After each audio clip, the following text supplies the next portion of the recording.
صحبت کردن به زبانی کردن که انسان از اون هیچی نمیفهمید.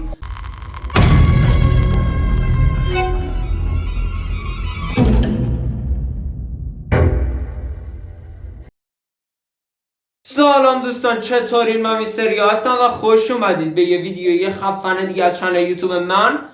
تو این ویدیو میخوام راجع به ربات‌ها صحبت کنم و اینو بررسی کنیم که آیا روزی میرسه که ربات‌ها نسل بشر رو به طور کلی نابود کنن و کنترل همه چی رو به دست بگیرن.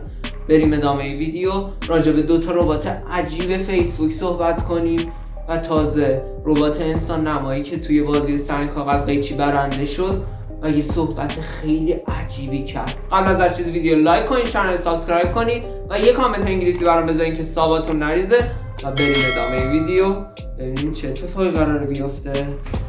چندین سال میشه که ربات‌ها پیشرفت چشمگیری داشتن و در کنار انسان‌ها همه کارا رو انجام میدادن. حالا نه همه کارا رو، 80% کارا رو انجام میدن. از لحاظ هوشی، مکانیک، از همه لحاظ تقریبا میشه گفت کم کم دارن با انسان برابری میکنن. و اینجا یه تئوری به وجود میاد که آیا ممکنه روزی برسه که ربات‌ها کنترل انسان‌ها رو به دست بگیرن و باعث نابودی بشریت بشن؟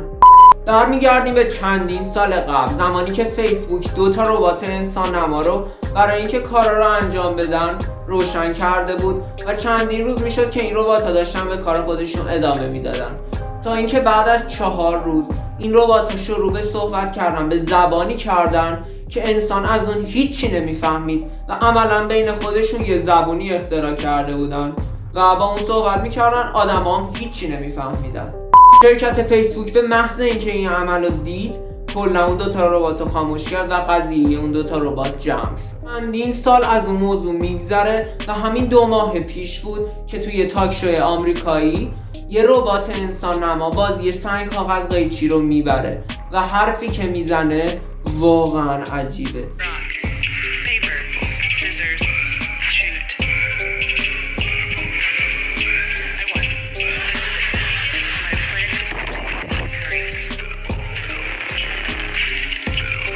اینا رو که بذاریم کنار، ایلان ماسک ثروتمندترین مرد جهان فکر میکنم یه حرف خیلی عجیبی تو مصاحبهش زده. بریم ببینیم. یه هوش مصنوعی و ربات‌ها از سلاح هسته‌ای خطرناک‌ترن. همه اینا رو که بذاریم کنار هم متوجه میشیم که ممکنه با پیشرفت ربات‌ها ممکنه یه روزی برسه که بر انسان تسلط پیدا کنن و باعث نابودی انسان‌ها و بشریت بشن. خب دوستان، امیدوارم از ویدیو خوشتون اومده باشه. حتما ویدیو رو لایک کنید و برام کامنت بذارید و نظرتون رو راجع به این قضیه توی کامنت ها بهم بگید. و اگر از این ویدیو خوشتون اومد حتما کانال رو سابسکرایب کنید، چون یادم به پست ها و ویدیوهای خفن و ترسناک و مرموز واسهتون دارم.